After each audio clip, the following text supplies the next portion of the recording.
오늘 우리에게 주신 하나님의 말씀은 에스라 6장 22절 말씀입니다. 즐거움으로 이랫동안 무교절을 지켰으니 이는 여호와께서 그들을 즐겁게 하시고 또 아수르 왕의 마음을 그들에게로 돌려 이스라엘의 하나님이신 하나님의 성전 건축하는 손을 힘있게 하도록 하셨음이었더라. 아멘. 에스라서는 멈춰있던 성전 건축이 어떻게 다시 시작되고 마침내 완성되었는지 구체적으로 잘 보여주고 있습니다. 이를 통해 오늘 우리는 자신에게 맡겨진 일을 어떻게 감당하고 또 어떻게 끝까지 잘 마쳐야 하는지 두 가지 교훈을 생각할 수 있습니다. 첫째, 하나님이 기뻐하시는 일이 무엇인지 알아야 합니다. 이스라엘 백성들은 예루살렘으로 귀환한 직후 성전 기초를 놓으며 하나님을 기쁘시게 했지만 사마리아인들의 방해로 공사가 16년 동안 중단되었습니다. 백성들은 점점 자기 삶에 몰두되었고 짓다가 만 성전은 그대로 방치되었습니다. 이때 하나님은 학개와 스가랴 선지자를 보내 성전을 건축하라. 내가 그것으로 말미암아 기뻐한다라고 백성들에게 말씀하시며 백성들의 마음을 다시 한번 깨우셨습니다. 오늘 우리의 가정, 직장, 교회 안에서 정말 하나님이 기뻐하시는 일이 무엇인지 돌아보시길 바랍니다. 하나님께서 다시금 그 일에 우리를 일깨우시고 마음을 돋우어 힘을 얻고 힘내게 하셔서 그 일을 잘 감당하게 하실 것입니다.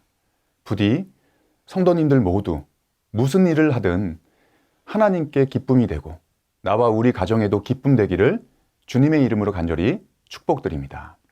둘째, 하나님의 역사하시는 손을 믿음으로 바라보고 기다려야 합니다. 이스라엘 백성들이 성전을 다시 세우기 시작하자 이번엔 페르시아 총독과 관리들이 공사를 중단시키려 왕에게 보고를 하였습니다. 그래서 백성들은 왕의 조서를 기다릴 수밖에 없는 피말리는 시간을 겪습니다. 우리의 삶에도 때때로 누군가 혹은 무언가의 결정을 기다려야 하는 것처럼 우리가 어떻게 할 수 없는 시간을 마주할 때가 있습니다. 그러나 그 시간에도 하나님은 보이지 않게 부지런히 나와 우리 가정을 위해, 우리 교회를 위해 일하고 계십니다. 결국 다리오 왕은 과거 고레스 왕의 문서를 찾아 이스라엘 백성들의 성전 건축을 전폭적으로 허락하고 지원하라는 명령을 내리게 됩니다. 여러 방해와 어려운 상황은 오히려 성전을 완성시키는 전화위복이 되었습니다. 그리하여 이스라엘 백성들은 성전을 봉헌하고 유월절을 기쁨으로 지키게 됩니다. 하나님이 백성들의 이 손을, 성전 건축하는 이 손을 힘있게 하셨기 때문이었습니다. 사랑하는 성도 여러분, 하나님은 지금도 우리를 위해 보이지 않게 부지런히 일하고 계십니다. 우리의 삶에 멈추어진 일을 다시 시작하게 하시고 우리의 삶에 막혔던 일을 열어주시며 우리가 간절히 소망하는 일을 끝까지 완성하게 하십니다. 그렇게 역사하시는 하나님의 크신 손을 오늘도 내일도 믿음으로 바라보시고 기다리시며 우리의 일생이 하나님을 기쁘시게 하는 일들로 가득 채워지기를 주님의 이름으로 간절히 축복드립니다. 기도하시겠습니다.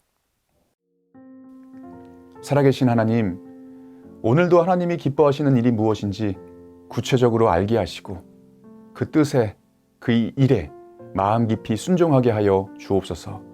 또한 보이지 않는 곳에서 보이지 않게 일하시는 하나님의 손을 믿고 기다리는 믿음을 주셔서 맡은 모든 일을 우리가 끝까지 잘 감당하며 주님 주시는 즐거움으로 풍성한 삶을 살게 하여 주옵소서. 예수님의 이름으로 기도하옵나이다. 아멘.